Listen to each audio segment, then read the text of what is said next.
Hello, class. I haven't made a video for a while, but I wanted to talk to you about your current essay. If you've noticed, I changed the due date till from November 1st to Friday, November 2nd, to give you more time. I wanted to address your outline, draft outlines. It's very important that you submit those because I'll be able to look at them and see if you're on the right track with your essay. You can't do research or really develop your essay unless you have a very clear logical path and very clear logical topics to write about. So the first step, look at the assignment and look at the examples I gave, is to give a clear topic, narrowed down and sufficient, and then 3 body paragraphs that address aspects of that topic. So if you do that, I'll know that you're on your way to doing a good essay. Also, on the area of APA, please review the videos from the library. They give you a lot of good information. I'm also going to post a PDF.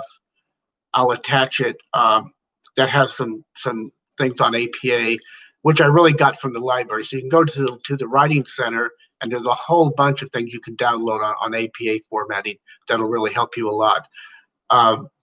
So let's concentrate on that. But please, there are 2 things. Tell me what it is you learned about your essay, because as you're writing it or thinking about it, planning it, you're going to learn some things you didn't know before. So that gives me an idea of how much you're doing in terms of exploring your topic. And then really a very critical thing is to make sure you have a logically constructed essay, because this is the kind of essay where you are not giving a commentary or an opinion. You're stating a thesis, which is, let's say, global warming, and then discussing 3 very clear topics that you get evidence to support. Now, some of you have asked me what peer review means. When you go in the library and you check the box, it'll tell you that it's going to include peer-reviewed articles. Any journal article in the library is peer-reviewed. What that means is the writer gave it to a committee of experts in the field, and they reviewed it, criticized it, looked at it in terms of accuracy and professional standards, and approved it. That's what peer review means. But what I mean by scholarly is really any legitimate article on the subject. This excludes things like Wikipedia, web pages that are sketchy as to who the content is or the author. Now, someone asked a question, and this is very interesting.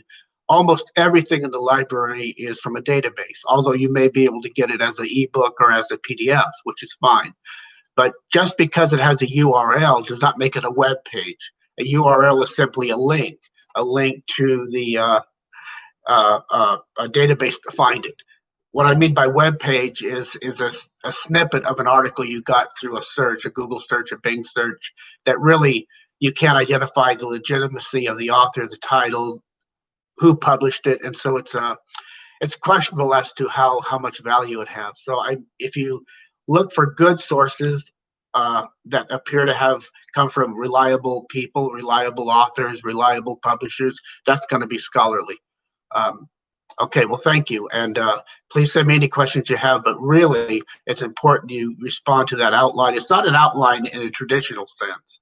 It's an outline that shows me you have a logical step to constructing your essay. You have a topic, a thesis, a main subject you're writing on, and then you have broken it down into paragraph headings, paragraph topics, topic sentences that you can logically then develop. Because if you can't logically construct your essay, you don't know what you're writing. If you don't know what you're writing, how can you possibly do research on something? So that's why it's important. Okay, thank you.